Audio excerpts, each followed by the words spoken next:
2015, an elite DFS Army Commando unit formed to bring high-level DFS strategy to the masses. Today, hated by DFS sharks and lineup sellers alike, they continue their quest to turn dope into DFS pros.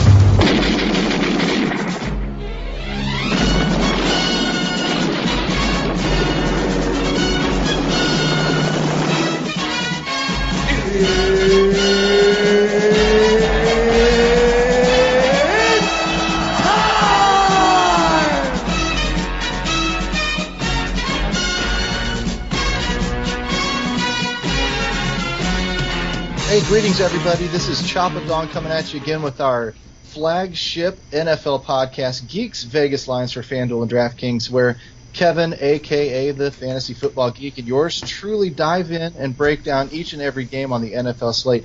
Kevin is the five-star general in the DFS Army, also a top-ranked Roto-Grinders player in both NFL and MMA. I'm your lovable host, Choppadong, the chalk eater specializing in teaching our newer members the fundamentals of player selection, contest selection, bankroll management, those kinds of things. Together, Kevin and I team up each and every week of the NFL season to point you in the right direction when it comes to game flow, trends, analysis, and relevant statistics from both a cash and tournament perspective. We both go by the same names in the Army as we do out on Twitter. Kevin's handle is at @FootballGeek, and I am at Choppadong. I've said that 3 times at least. Feel free to give us a follow. Kevin, how are you doing? Week 3 is ready to go. I can't even move on to week 3 before we just talk about the awesome that was week 2. I mean, are you kidding? I hoped you would. Yeah, are you kidding me? Now, week 3 is exciting, but holy shit. Week 2, we had 2 second-place finishes in the big GPPs, and your own host with the most unlucky ghost, myself, 3rd place in that same GPP, worth a whopping shitload less than 2nd was. So this was pretty much a banner week for DFS Army members. The Domination Station was on fire, spitting out C.J. Anderson and Emmanuel Sanders and Ty Montgomery and Melvin Gordon, and just pretty much all over the right place this week. And then I think the best one was definitely the primetime slate, where we basically just crushed it. With a fairly obvious. If you see any of those screenshots that scroll through what we're doing, look at those little white dots. They are all over to the right and in the green money. That Domination Station was on fire. Yeah, last week it was awesome, and it's not going to do that every single week. It just can't. Projections are up and down, and sometimes they're average. But every once in a while, it just, we just crush the projections, and the optimizer really kills it. But also the advice was great. I mean, I was all over Ty Montgomery. Well, we talked about here on the pod that the best way to take advantage in a big scoring game for the Packers, you called it Naked Rodgers, which worked out if you were going to play Jordy Nelson. But I was basically, my thought in cash was, Rodgers and Ty Montgomery together, you get a piece of every touchdown that the Packers are going to score. And that's a good, it worked in tournaments too, absolutely, and I used it. But it's certainly a good, and even though it seems counterintuitive, actually a really sound cash strategy. Because remember, in cash, we don't need the massive, 400-yard, 4-touchdown pass game from Aaron Rodgers. If we extrapolate out that what we're trying to do is get level results from our players, and that's one way to do it. I really like, actually, in cash for high projected teams, especially scenarios like the Packers, where sometimes the quarterback throws to the running back, and that works with Roethlisberger and Rivers and Gordon, Roethlisberger and Bell, where you can sometimes catch that passing touchdown to the running back. But I really like trying on certain teams where we know the running back particularly is a bell cow, and we know the game is high scoring, as a cash strategy to get both the quarterback and the running back on the same team. That way, no matter which way the game goes, if it becomes one of these 3 goal line scores for the running back games and the quarterback kind of duds out a little bit, well, I had that running back and he exploded. And if it goes vice versa and it's this crazy passing game, and the running back, usually running backs do all right in high scoring games regardless, but if that happens, then at least we got the quarterback. So it's a really counterintuitive, but I think very safe cash game strategy to play that, and that's what we did. Basically, my cash game lineup was Rodgers, Ty Montgomery, Melvin Gordon, and Kobe Fleener. I used a mix of defenses, but every defense did well that we looked at. It was the Ravens and the Raiders, and there was a bunch of them, but they all did pretty well. Absolutely. Can I add one point to the quarterback, running back idea that you just mentioned there? I like using it myself when there's a defined running back, like you said, that's used in the passing game, but also when there are so many receivers at that quarterback's disposal, I'm liable to pick and miss if I try to stack the quarterback and the wide receiver. When they spread that ball out, and they have to have a defined running back. You can't go do this with Breeze and Ingram or Brady and any of his people, but you can do that with Rodgers this year. You can do that with Phillip Rivers and Melvin Gordon. The opportunity has to present itself. And last week was a perfect storm where we had 3 or 4 of those chances. I don't know if this week's going to or not. We'll have to get into the games to figure it out. Absolutely. And yeah, that's spot on. This is not something for every team. You need, it's both of those things. It should be a quarterback that doesn't rely on just one wide receiver, and combined with a running back situation where he's going to get all the touches and get the goal line scores. You don't want that. You don't want that Amir Abdullah scenario where they bring in, Washington. No, absolutely. The one I was going to use, I wouldn't use Kirk Cousins and Fat Rob, and I wouldn't use Alex Smith and Kareem Hunt, both for the opposite reasons. I don't want that running back in Washington, and I don't want that quarterback in Kansas City. Well, that's just another. Just Alex Smith is not an actual cash quarterback. That's another story in some regard. But the point is they have to both work together to use the tactic. So and every once in a while, throw to the running back is nice. Correct in that scenario. All right, let's get into these games, man.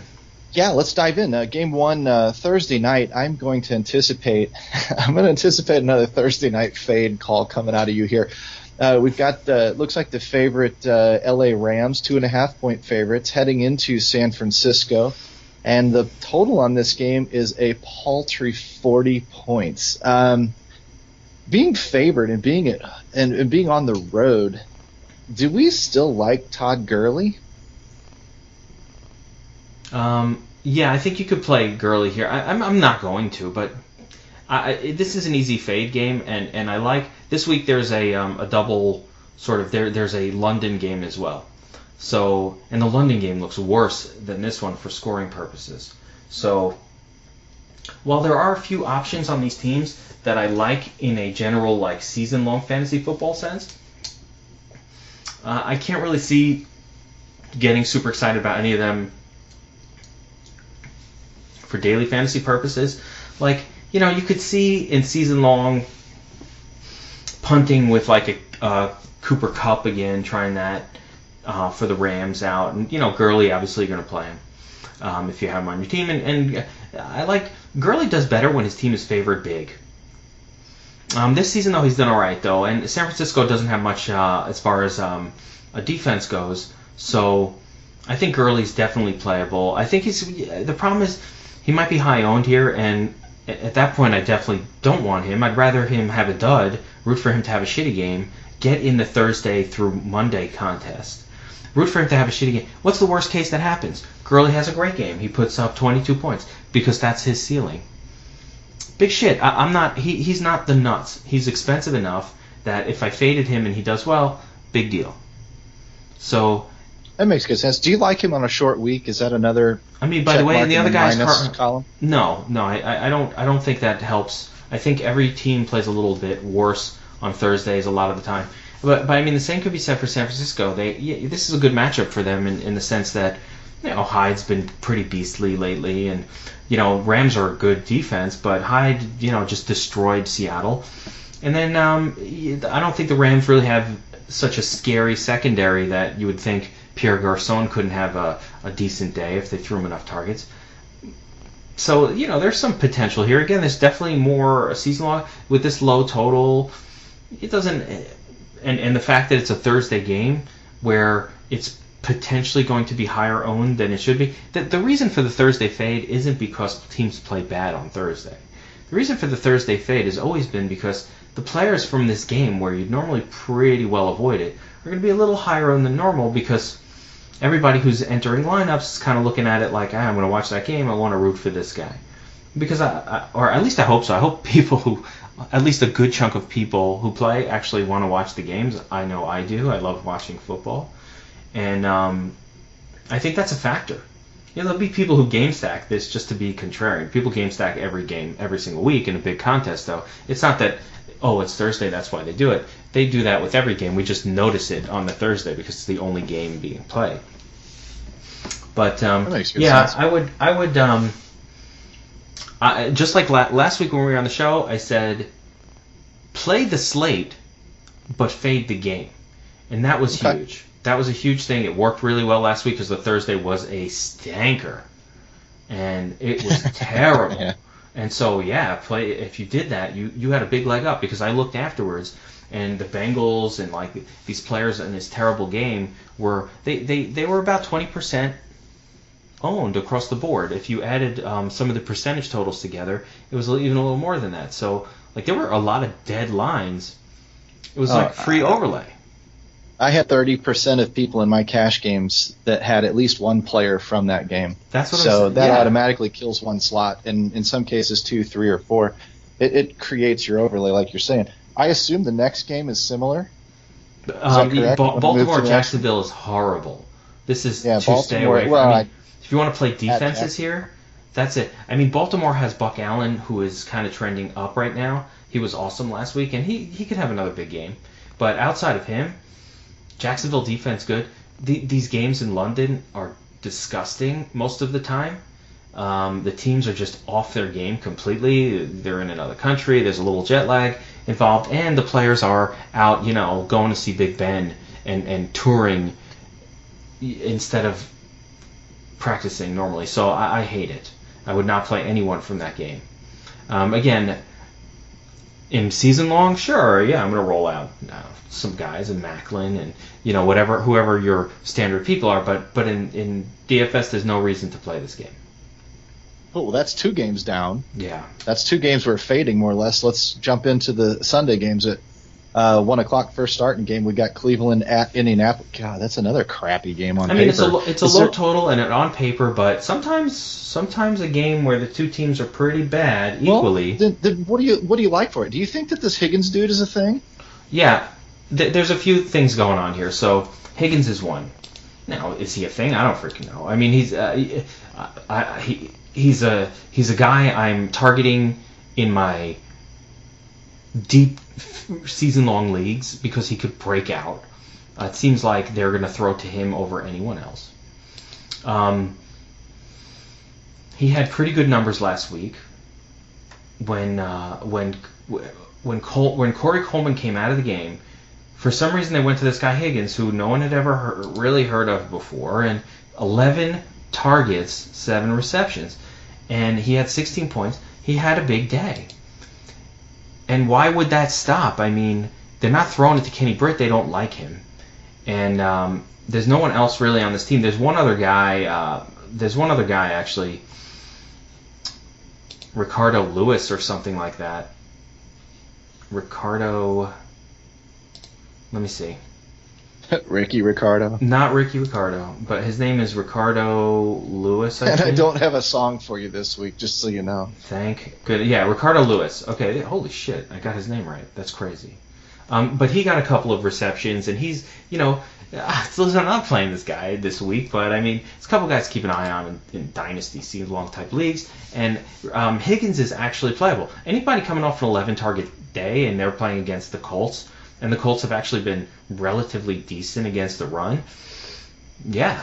And then so far this year, so they're going to have to throw, and it's not going to be an out-of-control game. I think they're going to throw it a bunch, and these are 2 bad teams. They can do a little scoring on each other. Isaiah Crowell's in play. That's right, I said it. The Crow is in play. So, yeah, he's playable here this week. I mean, yeah, the Colts did well against the run, blah, blah, blah. You know how I feel about that shit. It's the Colts. It's the Colts, okay? They're on the they're in the dome.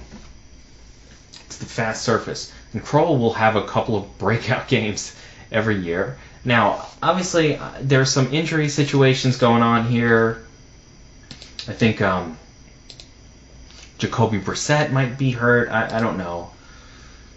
I'm gonna look. I heard something. He seemed to no, like it says Jack he will start. Doyle when you. No, it says Brissett will start. Okay. So here we go. You seem to like Jack Doyle. Is that a thing for you over on the Indy side, or are we fading all Colts? I don't think you have to fade the Colts. This is the Browns. I think you could play Jack Doyle here. I think you can. I wish the Colts would come out and say Marlon Mack is our starter so we could play him. I'm not playing Frank Gore.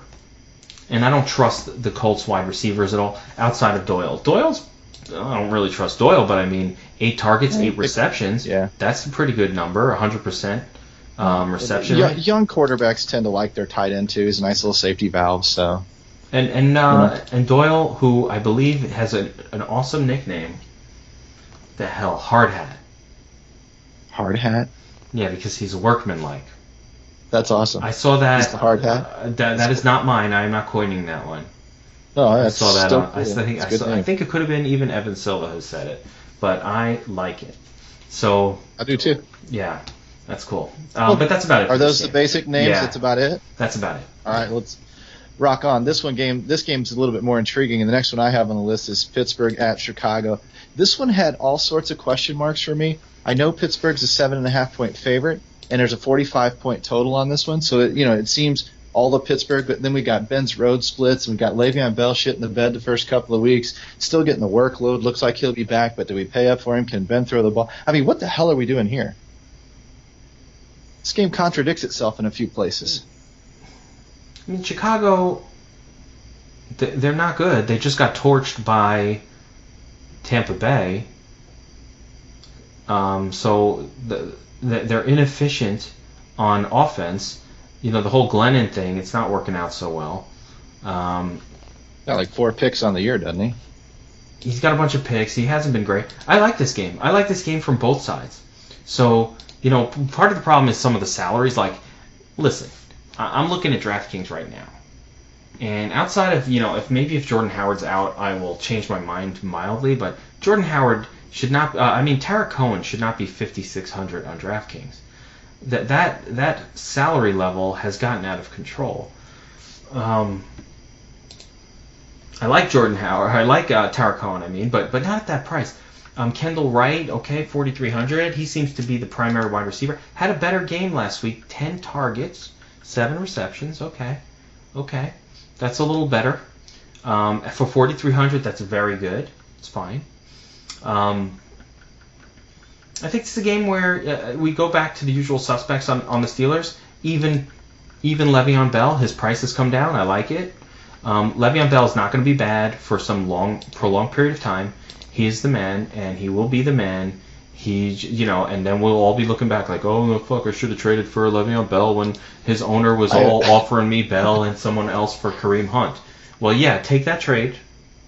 Accept it. I'm actually working that angle in my season-long leagues right now. I've got offers out for Le'Veon Bell like crazy. As well you should. But don't be a jerk about it. Don't be a jerk about it. Offer something good in return. Oh, I'm offering him Shady McCoy or something like that. Man, if somebody did that trade, it'd be real stupid. So, what if I threw in a Jarvis Landry? There it is. Now that is a trade that gets done. That gets it done, and it's a win for you. Yeah, it hasn't yet. But that's the kind of stuff people should be doing right now for Le'Veon Bell before he blows up and it's too late. Roethlisberger on the road is not normally like a great play. Obviously, they're probably not a cash play. But a lot of times they lean on their running game on the road. So let's see what happens this week. But I like Le'Veon Bell here. And always Antonio Brown, Roethlisberger. Always in play every single week. Martavis do what he do. Broke out last week. Long. Yeah, that was awesome. So he broke out last week. I had a bunch of shares, and it's about time. Took 2 weeks. Like anything on the Chicago side? No. Other than maybe a Kendall Wright punt, that's about it. The Kendall Wright is punt worthy, but outside of him, no. Nothing. Okay. Let's put it to bed. Yeah. Next game, Miami at the New York Jets, your New York Jets. Miami comes in as a road favorite, 6 points, 41.5 point low total. And this one feels like all the Ajayi to me. Yeah. That seems cash friendly. Yeah, Ajayi is your cash chalk play of this week. We just saw the Jets. The Jets are just not built for the NFL right now. They're to that level of terrible. Their quarterback play is not good. Their running back play is not good. Their defense is not good. There's nothing. It's not like there are young players here who are getting better every week. It's not even that. These are just junk players holding a place on a team that's tanking. There are some good players mixed in. Don't get me wrong. But they dumped their linebackers. David Harrison's gone. You get rid of Sheldon Richardson. You really don't have anything at cornerback whatsoever. They have a couple of nice safeties they drafted, but nothing at corner. Aren't safeties supposed to stop people, though? Well, the safety's been good, in fairness to them. They've been fine, but they're rookies. You, dude. But no, listen, they're also rookies, and you can only expect so much out of a rookie safety. They're not, but you can run on these guys. There's a lot of things you can do here. So, no, the Jets aren't very good. They're very bad, and Miami didn't look too bad last week. No, they didn't. No, they went out west good. and won a game. Yeah, they beat the Chargers. Chargers have a good defense. Now, Miami's doing a lot of traveling, and that's not really ideal for them, but this is the Jets. You don't really need to prepare much. I do think the Jets will play them tough, but in the end, Ajayi is going to be too much for that Jets offensive line to handle. I also like Devontae Parker. I also like Jarvis Landry. There is some consideration. I'm not going to play Jay Cutler in cash games ever. But there's consideration for a Cutler stack of some sort in a GPP tournament. And, so I can understand if somebody wants to do something like that. It'd be a pretty cheap stack with Devontae Parker. But I definitely like Parker. I definitely like Jarvis Landry. And I love Ajayi here as bordering on an all-in play. To be clear, 28 touches week 1 on the ground and 4 targets, 2 receptions. So this guy had 32 opportunities. In cash, what more can I ask for? No, absolutely. And playing against the Jets. I was going to ask you, over, under 200 yards. No, I'm going under 200 yards, but I'm going over 100 yards and a touchdown. And a touch. There we go. Moving on. Denver in Buffalo. Mile High to Snow City. Denver's carrying 3-point road favorite, 40.5 point total for the game. I know we like we like home favorites. This one's a road favorite, but the way he got work last week, it feels like a C.J. Anderson playable day as well. Buffalo's been pretty good defensively, rankings-wise, and it looks a little like, oh, this is a daunting defense. And then you look again, and you're like, oh, wait, they played the Jets week 1, and they played the Panthers week 2, and both teams have no offense whatsoever. So, yeah, it makes a lot of sense that they've been doing really well defensively to start the season, considering, that they're ranked highly, considering who they've been playing. But this is a bit higher challenge. I'm surprised Denver's only favored by 3 here on the road. That's interesting. If it was a little more, I might be a little more excited about the Denver defense here. And I don't love playing defenses on the road, but Buffalo's offense is horrible. I do think, though, that LaShawn McCoy is the type of running back that can exploit Denver a little bit, but I don't know that Buffalo's going to figure out how to get him in open space. And we saw what Denver just did to Ezekiel Elliott. I never liked targeting offensive players against Denver, period. That team is one of those teams that just does a good job of limiting opposing offense, no matter who they are. Even, Minnesota is kind of that way too sometimes, and there are other teams like that at home especially. But Denver is the most. That is the ultimate. Don't play players against this team. Again, probably unless it's the running back for the Chargers, who, again, it's something that the Chargers kind of have their number a little bit. So I just laugh because what Denver did Monday night, it was Ezekiel Elliott watched Denver run right by him. Yeah, I mean, yeah. It's comical. It's Denver. It's Denver defense. Anyway. They're a funnel defense, so they tend to have better numbers against the pass because they're basically impenetrable via the pass, and so you tend to force opposing teams to run against them, which is... I meant the Denver cornerbacks ran past Ezekiel Elliott after they picked balls off. Well, that too. So it was, yeah, but that could happen again. So Denver in play as a defense on the road, and we've seen Buffalo be torched by. I mean, Buffalo. Their defense is probably vulnerable to the pass, and Simeons look good, and Sanders and Demaryius Thomas pretty much did really well last week, so I don't have a problem with any of those guys. I would say mix and match them correct? Because they're about the same price, they get about the same amount of targets. Do you just kind of treat like coin flip? Yeah, I tend or to do you lean. prefer one? I tend to lean Sanders on DraftKings most of the time because I do think he gets a little bit targeted a little bit more, but either guy is fine. And nobody on Buffalo other than maybe LaShawn McCoy? I'm not the person who's going to play LaShawn McCoy this week. No. So nobody. Cool. Not for me. I don't like. There's just better. There's better matchups. Why would I play that one? Well, okay, then let me throw this one at you.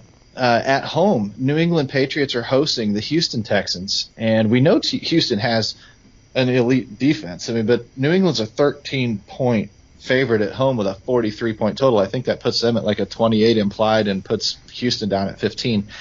This is where we played LeGarrette Blount last year and almost put him in cash. Is Gillislee in that role to you? No, I'm not running Gillislee in cash games. Even though I like him, his salary is a little bit higher than where I want it to be on most of the sites for the type of player that he is and the type of production that he can get. All that said,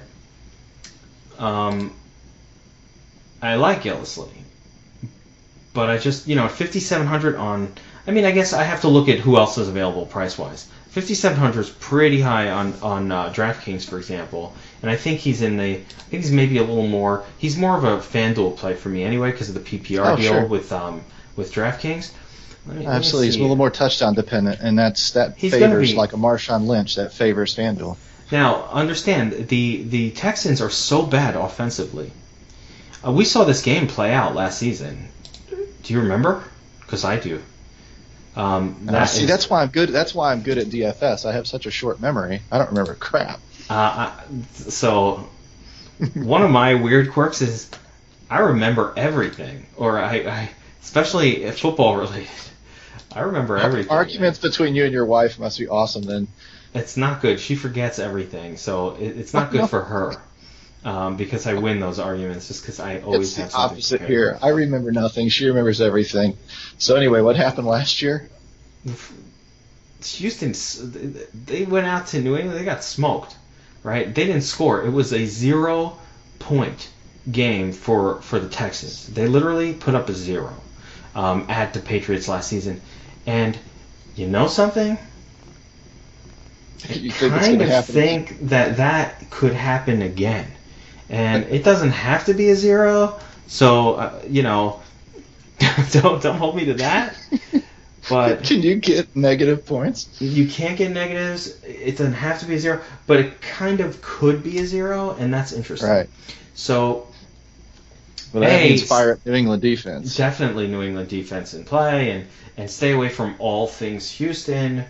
Well, Houston, the reason that they get a fucking 0 against the Patriots is because, at this point, the way that they are, they're very easy to game plan for. And they play good defense, but Brady negates that with his Brady awesomeness. And so I'm a little concerned about New England's weapons being injured. And if they all remain injured, and that's why this being a Tuesday is a difficult day to really make a lot of very accurate calls. But as of right this moment, I'm assuming Chris Hogan will play, and maybe Gronk will play, so they'll have their their full regimen of weapons. If these guys are out, then actually I would lean more towards the whole Gillisley deal because I think they'll just say screw it, let's just run it and play defense. But they crushed them last year. I think it was a very high scoring game for New England. Let me ask you this, and then we can move on to the next game, because this is actually something that is of concern to me. DeAndre Hopkins is getting all the targets in the world. We saw Jarvis Landry go up there last year. Shocker, I did remember something. And absolutely crush in garbage time. And I know Belichick loves to game plan for the best player, and it's clearly, the nook that they're going to take out of play. But for how long? How long are they even going to need to? I mean, we'll go third quarter, fourth quarter. Is he just going to get peppered with 8-10 targets in the second half and rack up a few yards? Against another team that could happen. And it certainly could always happen because anything can happen. But no, I don't think so. Because the Patriots aren't going to let up. They're relentless that way. They will continue to double team him, and you have a better shot of like some backup running back, or it's not going to be Lamar Miller. It'll be like Deonta Foreman getting some fourth quarter check down looks and actually. Accidentally, like if this was a 2-game slate, like the sneaky play might be like Foreman. Okay. No, that makes good sense. That's why I ask you these questions. I can cross Nook off the old list of possibilities, and we can glide into the next game. I just want to say, though, back to that game, if Chris Hogan plays with all the other injuries and Amendola out again and Rex Burkhardt out and all that, I once again like Chris Hogan very much, just like last week. If Gronk plays, I certainly would like Gronk a little bit. James White is in play for the Patriots, as is, of course, Gillisley. So there's a plethora of offensive options to consider here on the Patriots. Which ones would you lean in cash then? Hogan. If Hogan was he's getting a little pricey on DraftKings too, those bastards. But if Hogan was healthy, I would be liking him. Brandon Cooks at some point is going to break out, but I'm not ready. I'm certainly not paying up in cash this week. I didn't pay for him last week in a better spot, so I'm not going to pay for him this week. And Hogan's a little more reasonable on FanDuel, so his FanDuel price is actually like significantly less on a percentage of your bankroll point of view on FanDuel than it is on DraftKings. So I like him a little better there. And certainly Gronk is the man, always and forever. Well, shout out to DFS and Donuts really quick, who does our price discrepancy article once a week. I don't know if he wrote up Hogan's discrepancy between FanDuel and DK or not, but if so, massive shout out to him. That's an article you guys can find on DFSArmy.com too. Move on to Carolina. Here we go. Carolina, New Orleans. So this game looks pretty tempting. Really? Do you try? Gosh, I'm not a believer in microphone there. No, I'm not a believer in it, but it looks tempting on paper. Do you think it's going to sucker some people in? Do you think it's a trap game? I don't know. For New DFS Orleans purposes. I've been happily fading the entire Panthers offense for the first 2 weeks of the season. Me too. Me too. Yeah, I mean, we talked about it again week 1, and I was making fun of. I almost listen. Sometimes when you laugh about something and then it goes the opposite way, you put your foot in your mouth. So I risked that here, and saying that hey, him and Flacco are coming off of massive injuries. Both Cam Newton and Joe Flacco are coming off massive injuries. They didn't practice. They didn't do OTAs. They didn't have preseason. They didn't have any of that shit. And everybody thought they were going to come in and just be themselves. And that is not how football works. You don't practice. You don't have reps. You're going to be rusty. And it does not take a week. It doesn't take 2 weeks. You got to be in there for a while, especially when you've been rehabbing. So it comes with no surprise that Cam Newton has looked like shit for the first 2 weeks of the season. The guy throws the ball over your head in the best of times when he's in good sync and he's had a lot of practice. So now he's just wafting. He's throwing balls like firing off fastballs, 10, 15 feet above the receiver's head. So all these gigantic wide receivers that the GM of the Panthers went out and got because they know that this guy overthrows every fucking wide receiver. You got to get guys that can jump, man. You got to get guys that can jump. What you think Devin Funchess was a first-round draft pick because he was good? No, it was because he was like 6'5", this massive tight end wide receiver, and they're like, oh, when Cam Newton throws his high tosses that are over everybody's head, this guy has a chance of catching it. That's right. He's got upper deck vertical. They literally are building a team around the fact that their quarterback throws them high every time, which is crazy. Because That's so awesome, though. If the GM says, well, you know how we combat this problem? We just go draft a bunch of basketball players. Yeah, they didn't say, oh, let's get him a quarterback coach to help with his footwork or to hit the ball. They said, no, we'll just get giant men, and he'll throw it to them. And, you know, the ones that whiff over a normal human's hands, I can see him on drafting. Look the problem is, and go, the problem tallest man available. We take you. No, the problem is Newton, because these guys are bigger, he aims a little higher, and so the whole thing gets fucked up. And it's like, dude, pretend that that's Steve Smith out there. He's 5'9". Remember you had him on your team, used to catch passes because he was tiny. Steve Smith was so awesome that you could throw it over his head. He would track that thing down, jump 4 feet. Like, he could track those down and catch them. But you know, these giants, he just throws them higher, and they don't have the speed and the quickness that Steve Smith had to go out and get those. I love the mentality of he throws high, he misses high. We draft tall guys. Oh, he sees they're tall, he throws higher. We draft taller guys. Yeah, it's a vicious cycle going on. Now it spirals out of control like our podcast. Now, so that's the point. So. Still, you have to have exposure. So now that I just did that, and for cash, I don't feel good about this game. Although, again, I kind of like some players on New Orleans in cash, so I'm not going to say I don't feel good about it. I do feel good about the cash. But in tournaments, you know, can you trust Kelvin Benjamin? I'll say this. Kelvin Benjamin, very cheap this week. Very reasonably priced, and I love a bargain. I cannot trust him in cash. I just can't, because it's Cam Newton, and until I see that he's able to actually complete a pass and throw it the way an NFL quarterback is supposed to, I can't really be cash confident. But in tournaments, you do need exposure to this game. It's very high scoring. It is New Orleans. It is the Panthers, and they have it inside of them, both of these teams, to put up a massive score. On the Saints, you know, obviously coming off of a couple rough outings for Drew Brees, at some point Michael Thomas is going to break out. Yeah, he is the man, and at some point he's going to break out, and it could be this game. Panthers don't really have the type of cornerback play that is going to limit a team like the Saints. They've been probably better against the run, but against the pass they've been fairly vulnerable. So, you know, and I think the average thought is going to go the way that yours did. Oh, New Orleans, they kind of disappointed me a little last week, and that was the Patriots, a much better team. And then the week one, they disappointed me. Well, that was on the road facing a Vikings defense that stopped everyone. So, you know, chalk it up. Now, no one's going to be on this team, so I kind of like New Orleans on the road in GPPs.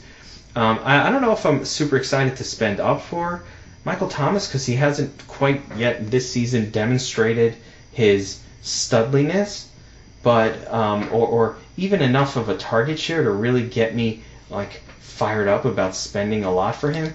But realistically, every single week we're spending up for fucking Amari Cooper, and that guy never does anything. At least Michael Thomas has a chance. You know, sometimes does some stuff. But I want to just check his target numbers last week. And, I mean, he had 10 targets, 5 receptions. So, 10 targets, I'll take that. If he gets 10 targets in this game, he'll catch more of them because the Panthers aren't as good. Give me 10 targets, 7 receptions. You know, that 10 for 89 yards last week, not, 5 receptions, 89 yards. If we turn that into 7 receptions and 115 yards, all of a sudden you're tacking on a couple more points, a 100-point bonus, and a 14-point day becomes a 22-point day. And I'll take that. At 7,000, his salary has come down. Started at 74, 75, now it's down to 7. I like that. I like Michael Thomas this week. I'm going to think about him as a cash play. Oh, wow. He's tempting you. I'm going to consider him. And Kelvin Benjamin, 6,700? Oh, hell no. No. But on FanDuel, again, another, Donuts will be on this, another price discrepancy, whereas his price got jacked up on DraftKings because they are very quick to change the salaries on DraftKings. FanDuel, he's relatively a much cheaper 6,600, priced right alongside the stud that is the studs that are Tyrell Williams, Brandon Marshall, and T.Y. Hilton. So, yeah, Kelvin Benjamin, I definitely like him more than Brandon Marshall, who is unstartable. You can drop him in your season long. Tyrell Williams, meh. Yeah, I don't mind Kelvin, but in general, I'd probably go down to some other names in cash. So I'm not going to probably go with Kelvin in cash. But I think put him in salary purgatory. But he's playable. And again, lots of targets. I mean, last week he's 6 for 8. So I mean, he completed the passes that were thrown his way. So maybe who'd they play? Buffalo. They didn't do a lot of scoring. I'll tell you what. We're on a pretty good pace here. We're at 30 minutes, and we're halfway through. There we go. I was told to try to get it done in an hour. Well, you know what? This game ought to be really easy. This Tampa Bay at Minnesota game, it's got no line on it. I assume that's for Sam Bradford, so we don't have to talk about it, right? We can be prepared for if Sam Bradford plays or if he doesn't play. So I'm messing with you, man. Take it off and run with it. Yeah, I talk about every game. Vikings are a tale of two teams. One where they have a quarterback and one where they don't. So last week it was pretty sweet with the DFS Army situation. We're getting the news about Bradford. Will he, won't he play? And there was this fake rumor going around that, oh no, it's going to be fine. And like there were these, a lot of it was like people talking about, no, he's going to play. They're just being cautious. I'm like, you don't call up your practice squad quarterback. Right. When you really think he's probably going to play. That was pretty stupid. You don't say Sam Bradford knee issue as some kind of media fake out. Yeah, I never thought that. So no. Now the reason it was a big deal was because Stephon Diggs and Adam Thielen with Sam Bradford in there was the value play of the week. Like there was no better value on the board than Adam Thielen at like 5,500 on FanDuel and 5,000 on DraftKings. He was the first player that I would default to in every lineup. So I was like, shit. When all this news started coming out, I kind of put out like, guys, it's time to start changing around your lineups and be prepared for this. Like at this point, even if Bradford plays, anytime it's a game time decision, you really don't want to play anybody associated with that. Like you saw even last night with Odell Beckham, game time decision, he warms up, he ends up playing, but they don't feature him because he hadn't practiced all week. That was the most obvious thing that you're ever going to see in your life. So the same can be said here for the Vikings offense last week. Now, we got to see what happens this week. It's Tuesday. They haven't practiced yet. So if Bradford's practicing all week, then we're going to be firing up Thielen and Diggs and Cook as is the case every week that they're at home for the entire season. They're all going to be great. If Bradford goes for another week, the knee, and they're not sure, and he hasn't practiced, at that point, the risk factor is in there. We don't want to really go crazy with the cash games because, the whole point in our cash game is let's get rid of nuggets of uncertainty as much as possible, and that is a big nugget of uncertainty right there. And for the Bucs, man, they look great, but this is a tough defense. You don't really want to play teams on the road at Minnesota. You just don't. I do like one player and one player alone, and that is Deshaun Jackson. And my main reasoning for that is if they're going to put Xavier Rhodes on Mike Evans, then Deshaun Jackson should have a little bit of open space. Again, we don't want to go crazy. Deshaun Jackson's pretty much never been a cash play anyway. But, this is Minnesota, so you don't want to go nuts with it. But that'll be sneaky. Yeah, I like Deshaun Jackson in tournaments more for the whole Xavier Rhodes factor than anything else. Sure, it makes good sense. I would not have thought of that myself. That's why you're the geek. What do we got? I don't know who's the home team here. What are we at? Detroit, right? Atlanta at Detroit. 49-point total on this game. Atlanta 3-point road favorite. More road favorites. Is it? Gosh, home dog and road favorite. I like Matt Ryan and I like Matt Stafford. Do I play them in cash? Yeah. Good. Yeah, this is a good game. What I like about this one is you have the fast turf indoor at Detroit, which will benefit the Falcons. And we saw it, the difference between how the Falcons played week 1 and week 2. Week 1 they're in Chicago on that actual grass field over there, and then week 2 they're at home in Atlanta on the turf, and they're flying around. Week 1 they look kind of sluggish. So this will be a high-flying game, and both sides of this game are definitely interesting, definitely in play. Now, don't be fooled by what Detroit did to the Giants yesterday. That was a lot more of the Giants being terrible than Detroit being this great defense. The Giants just are terrible. It's not that Detroit is that good. No, they're fine defensively, but they do give up a lot of yardage through the air, and Atlanta likes to throw for a lot of yardage through the air. So it's a match made in heaven, really. And for the Lions, the hard part is really trying to figure out who you want to play. I don't really trust any of their wide receivers as a cash play. Sounds like chaos is going on at your house, literally. Microphone's hot and got lunch prep going. I apologize for that. Yeah. I tried to leave the room. I didn't realize that was that loud. I apologize. It's like chaos. And you have she's like 25 feet away from me. That's amazing. Really? Oh my gosh. Yeah. All right. So the Falcons, Julio Jones, Matt Ryan, Devontae Freeman, all of the usual suspects are at play. I just like everything about this game. Detroit, I was saying last week, and I'll say it again.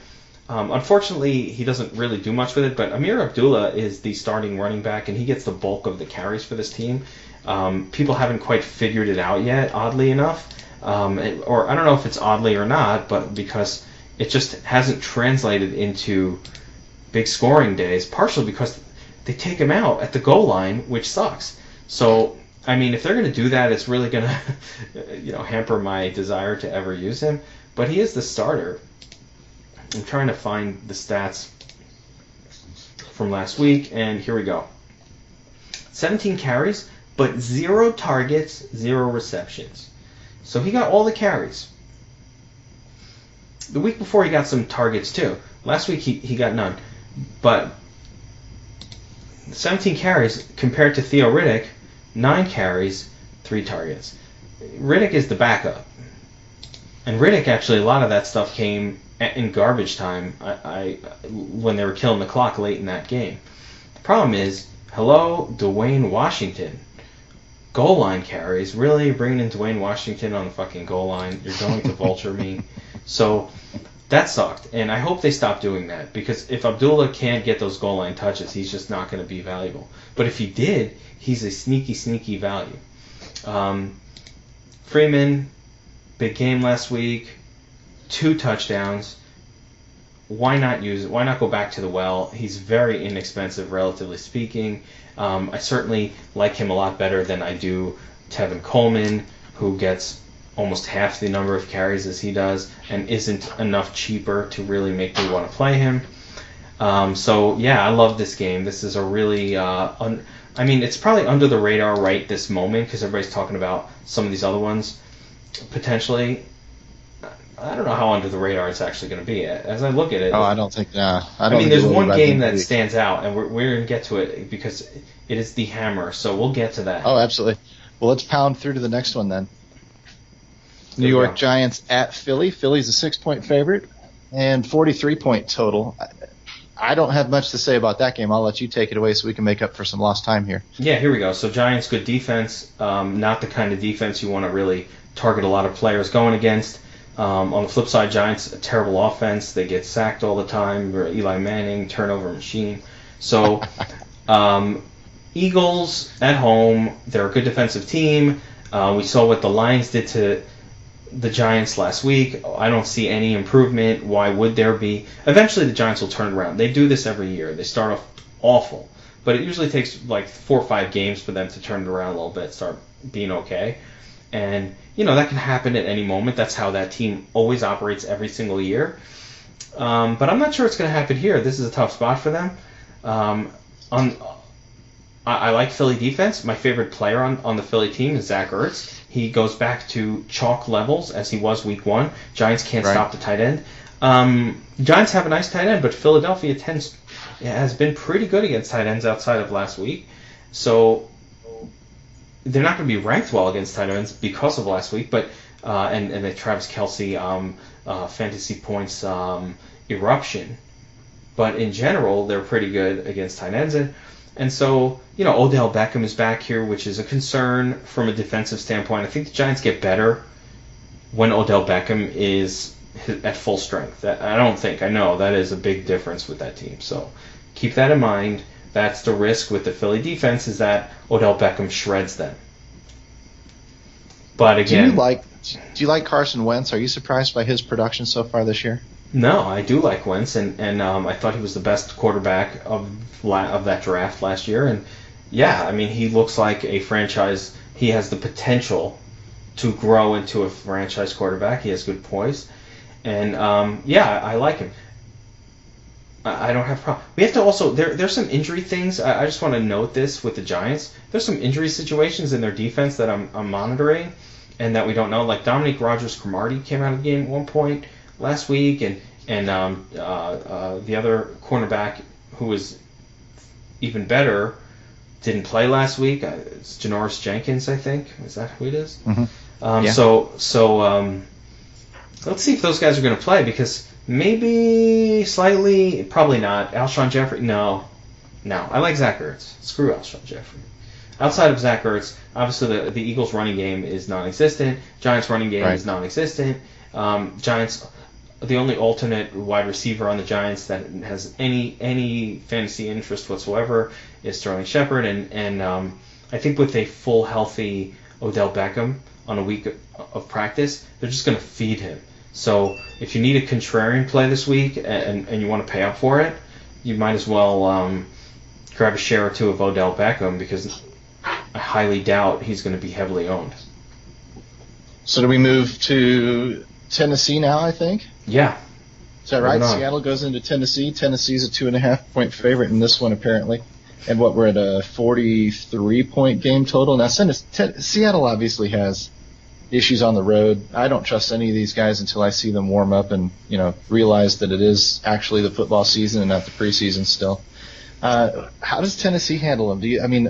I do get a little bit worried by them facing Seattle, but I don't know. Tennessee's been okay. What do you think? What's your opinion on Tennessee? The situation I'm monitoring the closest is the DeMarco Murray health situation, because if Murray's out, then Derrick Henry becomes very interesting for his salary. Seattle, and they're very good against the run until Carlos Hyde shredded them for like 24 points last week. So they can't be that good against the run. And the Titans, I think, are just going to run it. I think this is going to be a low-scoring defensive game. Russell Wilson is just not clicking with his wide receivers yet. I'm pretty sure I saw Jimmy Graham get hurt last week. I don't know what his status is. But if he's out of there, who are they throwing to? Now, I guess Baldwin is interesting here. Again, if Graham is out, then they're going to have to target Baldwin and lock in a little bit more. And the Tennessee defense is not good, but I just have a hard time trusting Russell Wilson and his wide receivers right now until he shows me that he can actually play like Russell Wilson, which we haven't seen so far this year. We've seen 2 really bad games from Seattle offensively, and again, they're another team, and it's odd that always start slow like this. Like, this is what they do. There are certain teams that just always start slow, and we need to make a note of that, because Seattle always does this. The Giants always start like this. And then they kind of turn it around. Seattle kind of turns it around, come on strong late, make the playoffs. It's easy to fade Seattle until you see them warm up a little bit. I fell into the trap last week and played some Baldwin in some places. Really kind of bit me in the butt on that one, but lesson learned. And paid up for him, too. It's brutal to pay stud money for a guy, and then, he has this shitty game. I did that, too. So you weren't alone. I played him a little bit, not too much. I wasn't alone. He was like 28%. Yeah. I mean, it was supposed to be this great spot, and Russell Wilson. I mean, I didn't play Russell Wilson in cash, but I certainly had a couple of shares of Doug Baldwin. Yeah. What else we got? Well, moving on. We got Kansas City going out west to the Chargers. I want to keep calling them San Diego Chargers. Sorry, San Diego people. But I just can't. I don't feel sorry for San Diego. Have you seen the weather in San Diego? It's freaking unbelievable. I can't. I hate it when cities lose their teams, and I can't fathom that LA has two teams now and can't fill one stadium with both teams at the same time. So whatever. I kind of makes me wonder. I mean, Kareem Hunt is now the second freaking priced running back on the slate on FanDuel. That feels overpriced, even as monster studdish as he has looked. That feels like that price shot up so fast it's unsustainable. I don't know. It's on the road. I know they're favored and stuff. I don't know where to go in this game. So this is another one where I'm just going to look to you for direction. Truly, this isn't. It's a little bit tricky of a game. I do think Kansas City is going to do some scoring here, and I'm perfectly fine with using Kareem Hunt again. I mean, go right back to that well. In cash games in particular, I'm probably more worried about Phillip Rivers and his crew. They haven't looked good so far to start the season, or they haven't looked great. Like, normally I'd want to play Gordon again here, but I mean, Kansas City's got a pretty good defense, and the Chargers' offense that hasn't looked spectacular. So I'm a little bit worried about that play. I think this whole, obviously Travis Kelce was crazy last week, and there's no reason why he shouldn't be playable again. And then Keenan Allen, it's a tough matchup for him. The Chargers, we have to see the health status of the Chargers secondary. But one of the nice things about the Chiefs is they negate the Chargers defense in a sense, because the Chargers bring a really good secondary to the table, but Kansas City basically rolls out two sort of edge wide receivers that they never even throw to. They just distract the opposing quarterbacks with those two guys. Like they literally, it's an interesting offense where they throw decoys out there for the most part that they never. I think Conley and Albert Wilson, like they're literally decoys. They don't do a whole lot. They get a couple, targets each game, enough to keep the defense honest, but not enough to ever score any fantasy points. Wilson's averaging 4 targets a game. Conley's averaging 4 targets a game. I'm surprised they're that high. Yeah, they get a few targets, but I mean, they don't do much with them. Tyreek Hill remains a gimmicky player that the game plan in plays for, but if that play, like week 1, that crazy play led to a 75-yard touchdown run, which produced a big chunk of his scores, and obviously he did well in the passing game too, which was great in week 1. And week 2, that running play got stopped for a 6-yard run, and that was it. So I do like Tyreek Hill, but he is a GPP play for me most weeks. No, I love it. I'm glad people are finally starting to say that. There for a while, they were touting him in cash, and I'm sitting here the whole time going, it doesn't feel cash to me. He feels like a burner. Well, I mean, he feels like you said, a gadget gimmick play. He is. He's Percy Harvin. But I like Percy Harvin for a bit when he was healthy, too. I mean, he was putting up big numbers. That might be a little bit of a shot to Tyreek Hill, but, No, Percy Harvin was good when he played. He just had the headaches. But he was good when he played. Like, he was good when he was out there. He just didn't play enough. He was always hurt. So, Tyreek Hill, I think he's getting better each week, and he might graduate again back into cash playable, probably after he has just one decent game. But I didn't think so. Even last week, as I was looking at his week 1 numbers, I was kind of like, oh, that was that one massive broken 75-yard play, and that you can't count on that every single week. So I do like him. Targets with him. I like him, but I'm probably not feeling cash safe with him on the road here. But again, it's weird because this game we want a lot of exposure to it. Hunter Henry, Travis Kelce, like the tight ends in this one, both look good. I don't have a problem with playing anybody in this game, to be quite honest. They're all in a pretty decent spot. This is the first meeting of division rivals. We know that division rivals play worse in the second meeting, and we don't touch them for fantasy purposes, but the first meeting should be no big deal. Fair enough. Next game has a little bit of goodness in it, too. Cincinnati goes up to Green Bay. Green Bay's 9-point favorite, which I assume puts the defense squarely in play, facing Andy Dalton. But what I'm seeing around the industry right now is a lot of love for A.J. Green. I don't necessarily trust it with Dalton throwing to him. Do you? Not really. I mean, you can always play A.J. Green. You can always play him because he has GPP breakout potential every single week of the season. That's A.J. Green. So he's playable in that sense. You can always play this guy. But, I mean, the Bengals offense has looked absolutely horrific. And A.J. Green, it's not like he's some bargain play. He's the second most expensive wide receiver. Mm-hmm. Is he? I mean, let me get the whole... He's up there.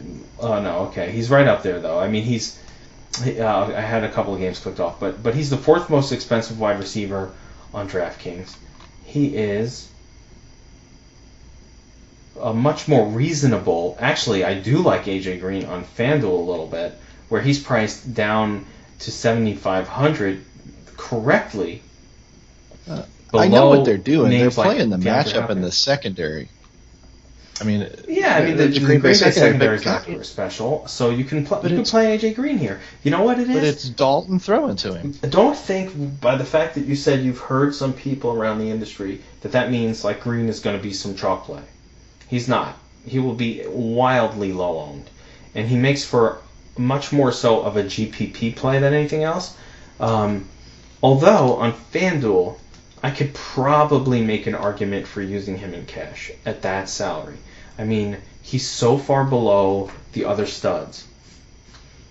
He's 1,000 less than Mike Evans, 2,000 less than Julio Jones. He's below Amari Cooper and Crabtree. He's right at the same price as Michael Thomas, Brandon Cooks, Golden Tate. I'll take A.J. Green over Golden Tate, even though Tate might outscore him this week. But in Crabtree? Yeah, I don't trust Crabtree because what if it's a Cooper game? I have never done well with these. Now, has there ever been a Cooper game? I don't know. I've never done well with these Raiders game wide one, receivers. when he dropped 3 in the end zone. I mean, but aren't they going to go back to Cooper now and say, hey, I never know. I have a hard time. I think he goes back to no red zone targets, and he's between the 20s. And I don't know what's going to happen. I have had a hard time, I will admit, figuring out this wide receiver situation for the Raiders. I rarely even play them. I almost never play them. We can talk about that in the next game. Is there other stuff that you like with... Green Bay, I assume you're going to fire up the Rodgers, all those guys. No, Green Bay is important because is Jordy Nelson hurt? Is Randall Cobb hurt? There are, if they are, then Devontae Adams becomes a pretty de facto, a really, really exciting play and a number one target. And what about he should be chalk? Absolutely. And what about who's going to replace those other two? I mean, now we're talking Geronimo Allison and Jeff Janis maybe getting reps. So at 3,000 minimum, some of these guys on some of these sites. So, yeah, we have to monitor the Green Bay situation very closely. For some reason, looking at the numbers this week, I didn't automatically say, yeah, I'm all in on Ty Monty, but I don't really see why not. That's what I was going to ask you. Why not? Yeah, there's no reason not to be. Is 9-point season favorite home? at home, scheduled to score 26, 27 points. There's no reason not to. So, Nothing intimidating about Cincinnati's defense for me. They use them in the pass and shit. Roll on. Isn't that kind of the reason we do this, though, right? Because I'm looking at that, I kind of first looked at Monty, and maybe he's a little more expensive salary-wise. I'm not sure, but I kind of first looked at him like, I'm looking elsewhere this week, but why not play Ty Monty? Personally, I would fade Kareem Hunt before I faded Ty Montgomery this week. There we go. That is a Chop-a-Dong special right there. Which means it's got the jinx tag to it. It's going to backfire like a son of a bitch. It's possible. I'm of the mind that you don't need to fade any of these guys. They're in good spots. You can play them. Ty Monty, why not? Aaron Rodgers, I'm not going to play. If Jordy Nelson is out, and Randall Cobb is out, but even if just Jordy Nelson is out, there is some danger here that the Bengals can focus on stopping. Like if the two main guys are out and it's Devontae Adams, Adams does not do well against good coverage. He's not that kind of a player. He doesn't run. He's not Jordy Nelson by any stretch. So, I can see him getting double teamed, and then they have to throw to the other guys, and Rodgers is off his game, and so this whole game feels more and more like a Montgomery game to me. You'd think they would feed Montgomery a little more, considering we just have to see what the injury situation. I like the Packers with Jordy Nelson healthy and playing. When he's not in there, Rodgers just is not the same quarterback, and they're just almost not the same team. It's amazing what an impact Jordy Nelson has on this team. Move on? Yeah, there we go. And we're tracking on a decent pace. We get to the hammer game of the night again, week 2 in a row. But this one is different teams, and I'll tell you what, in this one, 54-point total, Oakland favored by 3 heading east to Washington. That doesn't bother me. You hear the West going east. That's for early games, not for late games, especially Sunday night games. What bothers me, this game feels, like last week was lock and load. This week doesn't feel that way to me, only because we haven't seen Cousins perform. We don't know Crowder's usage. We don't know what the hell is going on with Terrell Pryor. They got 2 running backs we can't focus on. Yeah, they're at home, but then you do have Oakland on the road where they typically don't perform as well. Most teams don't, but yet Derek Carr's on fire. Crabtree and Cooper, like you said, is a debate. They got no running backs that we can trust, and then there's that Jared Cook fiasco that might good Lord, there's so much going there, but I can see this game kind of being flat too, so... it's not super predictable. Right? By the way, I do think you can predict the Oakland running back situation. I think Marshawn Lynch is the man there. Where was he last week? They took him out. They were destroying the Jets, and they said, why bother? So they only give him 12 touches, and they take him out of the game. And I used a lot of Lynch, and then they bring in... I did, and it sucked. But, he's the reason I missed cash on FanDuel. I bricked off on FanDuel so hard last week, it was sad. This is the fear of those massive favorite scenarios. So they said, we got this. Let's bring in Jalen Richard for 6 touches and 2 receptions. And let's give DeAndre Washington 6 touches and 3 receptions. And let's, so all of a sudden... It was a 50-50 split between these 3 running backs where...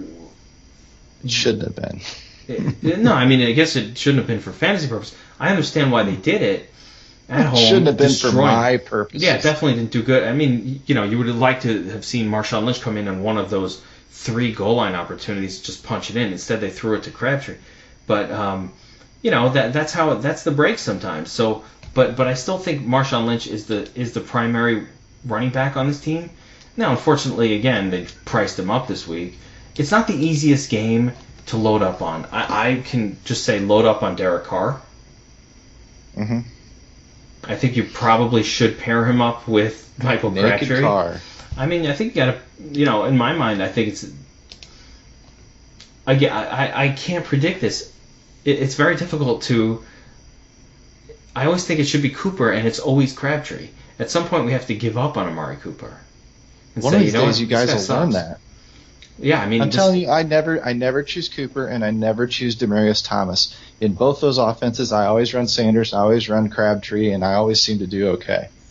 I'm not saying it's right. I'm not saying that the other receivers aren't good. I'm just saying that when you can't decide between two, just pick one and roll with it. I'm down with that. So, and I like that. I think that's been working for years. There's no reason why. But then we saw a couple games last year where it went the opposite. I just wish it would be nice if both of these guys could have a nice game once in a while, instead of always having to be one or the other. And then when one is doing well, the other one gets you nothing. Like, how about Crabtree give me 28 points one week and Cooper give you 17, or Cooper give you 25 and Crabtree give you 15. You're like, all right. I'd be down with that. I'd be stacking Carr with both of them if that was the case. I mean, at some point, actually, I think the double stack is playable, but I mean, at some point, wouldn't that be nice if that? But it actually tends to go like one guy does crazy things and the other guy does nothing. Like it's a very all or nothing. It's very much GPP only. Actually, it's a really really interesting. Almost weekly GPP scenario where one of those two guys goes off and you never know who it's going to be. So, but in general, I actually think you have to get more exposure to this game. As much as we haven't seen Pryor Sr. do anything, and as much as we haven't seen Jamison Crowder do anything, these are guys you got to play. Again, we're talking GPPs. I think in cash games, you can always avoid a game or two or three or five. You can avoid them. We could find safer situations. Can you avoid this in cash, though? Yes. Absolutely. Or I you might can be able to play... avoid the Washington side of it, but I think I have to have some exposure to some Raiders or something. Okay, I mean, then you can take Derek 54 Carr. point total. It's frightening, but it's a lot. I'm gonna regret it if that thing goes 24 to 23 or some crap like that. You know what? In cash, I never have those. I don't feel those regrets in my cash lineups. Well, I don't feel. I bet you people that faded that Sunday night game last week felt that. Who the fuck faded the Sunday night game between? Why would you fade that game? Like what? Why would you fade Packers and Falcons? Like why do we play fantasy? Well, that's football? what I'm saying. I guess that's my point. Is it looks the same on paper? It's a close spread. It's a huge total. It's over 50 points. Everybody feels like we have to get pieces of it, but this one feels much less predictable. Well, it is. Much less safe than last week. Last week that thing was just lock and load, fire them up. Bad defenses, good offenses. We know this thing should go off. Get pieces of it and move on. This one, it's Freeman, like Monty, you should be doing the same Julio thing, Jones. but then again, you're kind of like, what pieces? What pieces do I feel comfortable with? I think at some point these weapons for the Redskins are going to start to produce, and we've seen Jamison Crowder be good. We've seen Terrell Pryor Sr. be good, and at some point they're going to start producing. I think it's going to be this week. One of these two guys is going to have a big game. I mean, Terrell Pryor, I'm a little concerned about just 4 targets last. What the hell happened there? But I guess they won, so it didn't matter. Somehow they won by throwing it to Chris Thompson. I didn't see the game. Oh, he broke a couple of touchdown runs or something because I was watching Cousins for my own fantasy purposes, praying, not for DFS, for season long, just praying that he would do something. He never did because they kept giving it to Chris Thompson. Chris Thompson just had a miracle. Got 2 or 3 carries. Yeah, he got a miracle carry for a breakaway touchdown. Yeah. The other 2 backs out-carried him, out-touched him by a wide margin, and he's the one that got all the points. So I kept seeing him give it to P. Ryan. P. Ryan, 21 attempts. Ooh, okay. Hello there. Samajay P. Ryan. 21 attempts. Didn't do much with it at the Rams. 1 reception. If Fat Rob is out, which it looks like he might be, and we're all looking for some value this week. There you go. There's your workload back at cheap pricing. Heavy exposure to the P Ryan. You heard it here first. You heard it here. I guarantee you. P Ryan. I guarantee you heard it here first. I'm the type of person that plays running backs filling in for injured starters. Mm-hmm. Absolutely. And I prefer them on a team where the starters were really successful. And and this isn't exactly that situation, but this game sets up well. This game actually sets up better for Chris Thompson because I think the Redskins are going to be playing from behind a little bit, but that's not for sure. They're at home, and if they step up their game and they could come out and put up a nice game, and you'll hear Cousins yelling, "Whoa, you like that, motherfucker?" and he'll do all that shit. You like this shit? Like, I could see it. So I don't see why not. I mean, again, the Raiders allowed the Jets to score 20 points, and the Jets had no players on offense whatsoever. I actually got a call the other day, and it was Mike McCagnon, and he was asking me if I was able to play quarterback, and I said, listen, nice. My knee is fucked up, but if it wasn't, I'd be all in on that.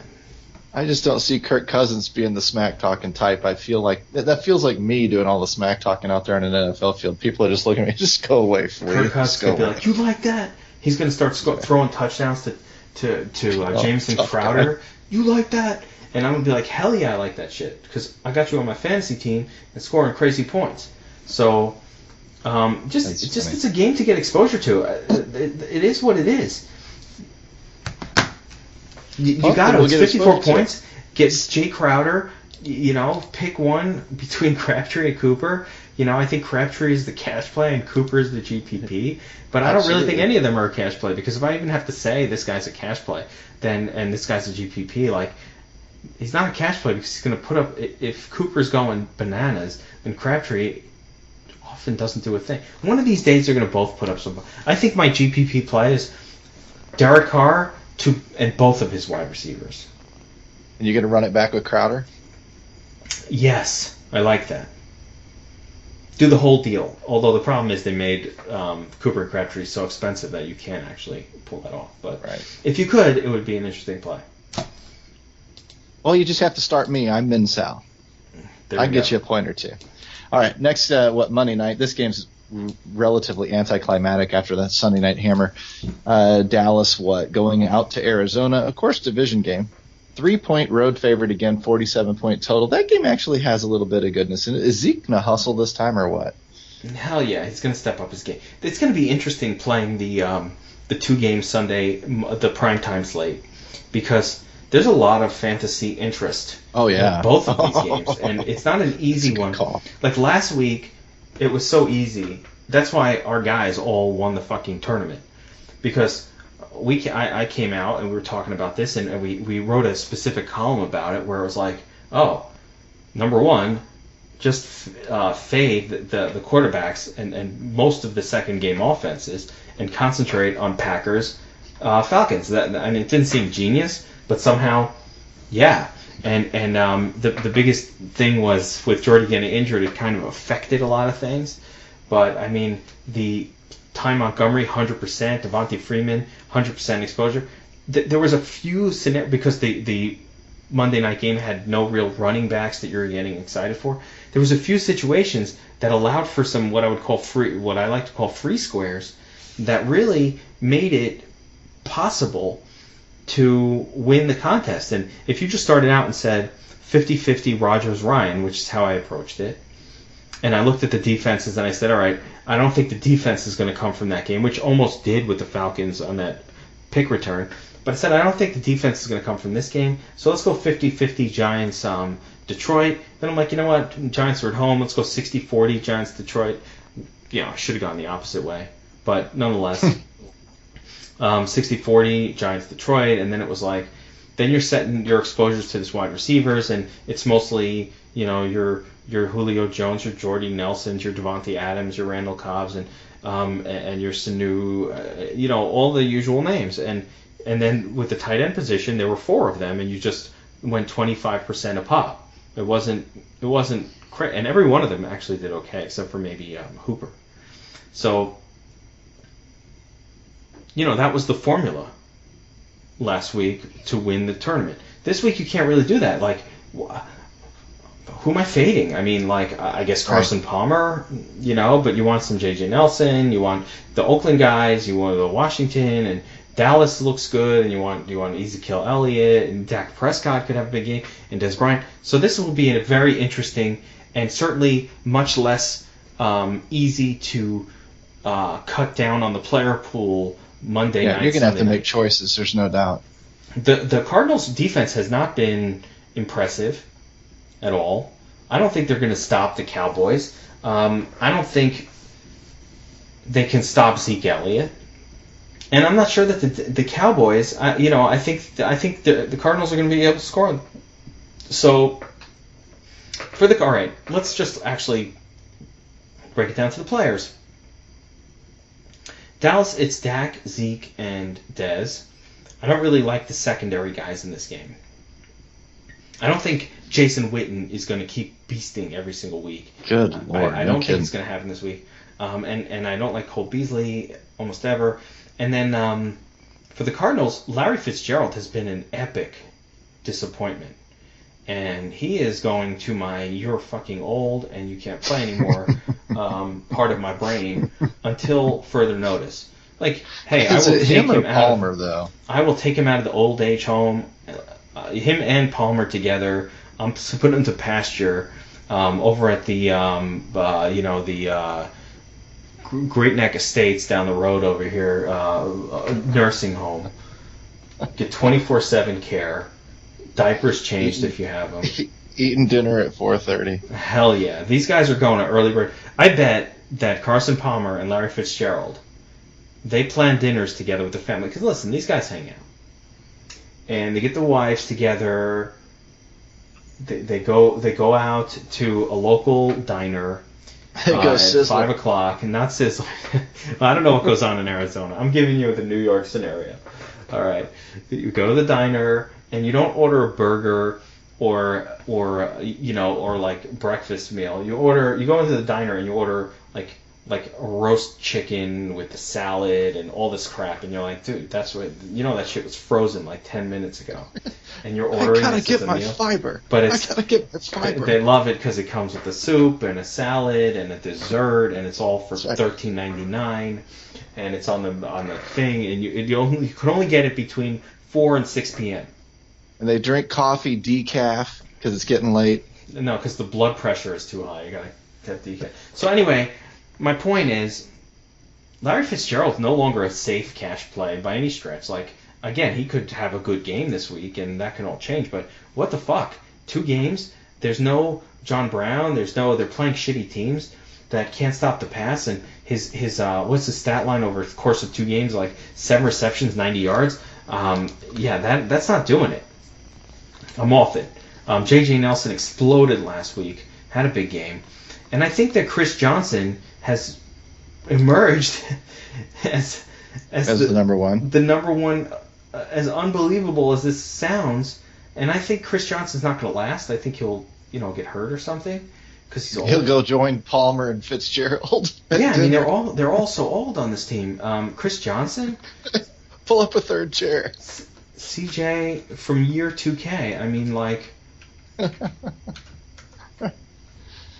CJ 2K. That's 17 years ago, man. Yeah, I mean. What are you still doing? CJ 2K. What are you still doing in the league? 2K represents the year he came into the league. Not 2,000 yards. Awesome. That's some good trolling for a Monday night game. Yeah, so I mean, but no, I like the Dallas side of that game a lot. I like Dez and I like Zeke to come back. I don't know this whole thing, Zeke. Well, he didn't try it. Give me a break. It's fucking Zeke Elliott. The guy is a stud, and he's awesome every week. He had a bad week last week, expectedly, at Denver. Denver's a tough team. His whole team played like shit. So he was another one I offered McCoy and Jarvis for. I was like, I'm the first one to bite, Le'Veon or Zeke, whichever owner bites, take them. Is anybody biting on that? Because McCoy has about 1 or 2 weeks left until he's on the shelf for the season 2. Why you think I'm trying to get rid of him? So get rid of that guy fast and find a sucker who's going to take on. They're going to run that dude into the ground. That's what I'm trying to do. I'm like, he's already got a groin issue. Oh no! See, it's already too late. They're already talking about his groin. I know, they're always talking about his groin. It's already week 2. They're talking about 12 carries and a groin issue, and I'm like, okay, I'll throw in Jarvis Landry. Somebody, hey, Le'Veon sucks this year. Zeke sucks this year. Somebody cough him up to me. I'll buy low. It's funny. I like Jarvis Landry. I mean, I think he's good. So I think I like him too, but I got to sweeten the pot somehow. I hear that, man. I hear that. But either way, that looks like it for week 3. Not bad. We got on pace. We cleaned it up a little bit. We're about hour 15, hour 20. That's about as good as you could do, I think. I think with breaking down all these games and maybe not focusing too long on the games that we're not so interested in. Just some notes for anybody out there. I will be back for DFS Army Premium members with my Geeks Picks list, which will probably be out on Friday, and at some point either Thursday night or more likely Friday night, I will record the DFS Army Premium VIP podcast, where I will sort of expand on different strategies for the week slate. As the week moves on, I'm always researching. This is early. I haven't really settled in on a whole lot just yet. But as the week moves on, I will, break them down. Cash plays, tournament plays, different confidence levels and all of that.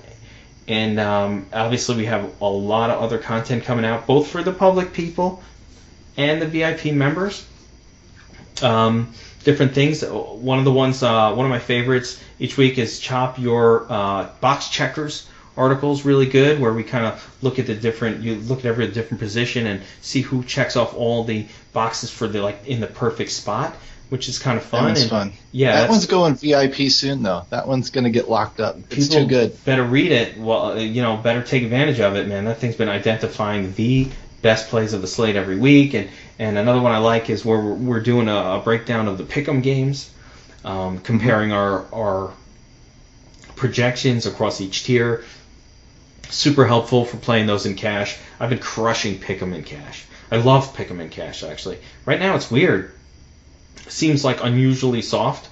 It could be a short-term thing. I'm just going to keep riding that wave because I've literally swept my pick'ems on draft. I never played pick'em. It's a new format, but I've swept them 2 weeks in a row, and that's awesome. So I'm going to keep doing it, and hopefully this new column concept that we put together is going to make that even easier. We just want to play the cash game smart, and that's it. Hopefully we're going to make some money. I'll tell you this. Let me throw this one in there too. For people that are maybe sitting on the fence, I'm going to tell you right now, I've never been more convicted. The way you wrapped the pod last week was awesome, and it got me thinking, we don't sell the Army hard enough. And the reason, I don't know why we don't. People are hanging on, and they're wondering, do they do content, do they not? They get a bunch of free stuff. I'm telling you, you're behind the boat. We have algorithms that are kicking your ass, projections that are kicking your ass. I'm not blowing smoke up my ass. Go check my Twitter feed at Chapadon. Go read through the testimonials that I put up there. These are our VIP members telling you, I don't know why I waited. I don't know what took me so long. I got more out of one comment from so-and-so coach than this whole month's worth of any kind of subscription fee. It paid for itself and then some. I've made more money in the last 2 weeks of this season than I made all of last year combined. We've got these testimonials coming time and time and time again. I don't know why people haven't found the Army. I don't know why people aren't spreading the word and talking about the DFS Army. This is the best kept secret in DFS, and you have yourself a shot to get inside, get involved. If you want a free trial, we've got sites you can join, get a free month. If not, you use coupon code 20 off or whatever. We've got coupon codes out there to get you a discounted membership for the life of your membership. You're missing the boat if you don't jump. You just are. Couldn't agree more. I think that the days of trying to go it alone or there's a hubris out there that says, if people join a site and get advice, they're stupid, and why pay for that shit? I could do it for free. There's nothing you say that I can't find on the internet. Yeah, bullshit. Number one, if you want to put a big part of joining a team, and we have ours, and we think we're the best, and we're awesome, and our guys are putting up major numbers, and we have all the tools and whatnot, and fine, but maybe you think, what, these guys are full of shit. This guy, Kevin, he doesn't know what the fuck he's talking about. Great, there are other groups out there too. And there are some most are shit, but there are a few that are good also. There are a few that are fine. I don't think anybody has access or, you join some of these other sites with a name at the front of it. You ain't talking to that name in that site. Nope. He's not talking to you. Okay, you'll hear from, and I'm not going to name these names, but when there's a name at the top of the list that you've heard, he's not talking to you. In the DFS Army, you are talking to me. You're talking to Chapadon. You're talking to Mitch. You're talking to guys who do Keith. These are guys who do this full time. This is how they make their living, and a lot of it is every pro player that I know, and this is the little dirty secret. Actual pros, the names that you've heard of. Again, I don't like calling out names too much, but the names that you've heard of at the top of the lists, the ones who are the best players in the world, they have personal assistants. They have people who are compiling all this data for them. They have people monitoring the news. They can afford to hire them as a personal assistant. They literally have a top player will have two guys with him. One doing analytics, the other one monitoring news, and all like working together ahead of putting the slate. And they're putting $100,000 on the line every week. That's how they do it. Now, we can't afford, as I don't do 100, even I don't do anywhere near that level of volume. I do big volume compared to most people, but not compared to the top guys who can afford to hire their own help. But that's what the team is all about. I used to trade, and we worked together as a team. We helped each other. We called trades out. We all did them together. It was great. But you can't afford a personal assistant. That's what this works as. We have in the Slack rooms where you're calling out what's happening now. Like literally, we're monitoring injury situations. Okay, this guy's out. Pull these guys from your lineups. Swap with this guy.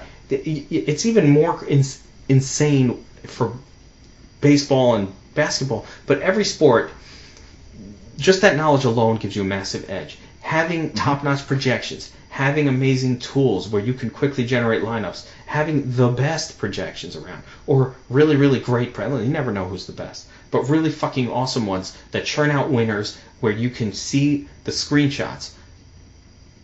That is what makes us different than other groups. And again, I'm not going to say 100% of them. There are a few out there that I've come across that seem just fine. I've never joined one of them, so I can't say for sure. But I definitely have seen ones that suck. And I've ripped people who write articles where they clearly don't know what the fuck they're talking about. And I see that more often than not.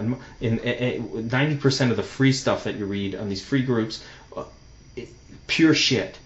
People who don't know what they're talking about are advising other people. It's the blind leading the blind. That is not what we have going on here. So this was way too much time spent on this pitch, but that's okay. I agree with you. They clicked off a while ago. Yeah, there we go. Anyway, have a great week. We got the games in under an hour. There we go. All right, so I'm going to say this. Have a great week, everyone. DFS Army VIPs, we'll see you in Slack. I'll be back with the Geek Picks. Look out for all that stuff, and let's make some money. That's right. Peace out, guys. Thank you for listening to the DFS Army podcast. Join the DFS Army today and gain access to our private Slack chat, where you can chat with real DFS pros and coaches, as well as other DFS Army members with winning track records. Also included in your membership is access to our premium articles, DFS Army weighted projections for every sport we offer, from NFL to MMA, weekly player picks and cheat sheets, the strategy vault of timeless concepts, and the DFS Army Domination Station, a truly state-of-the-art lineup optimizer, offering your personal projections or ours. The DFS Army membership is the best value across the industry. Join today and get 2 free ebooks, as well as the secrets to unlocking a new level to your game.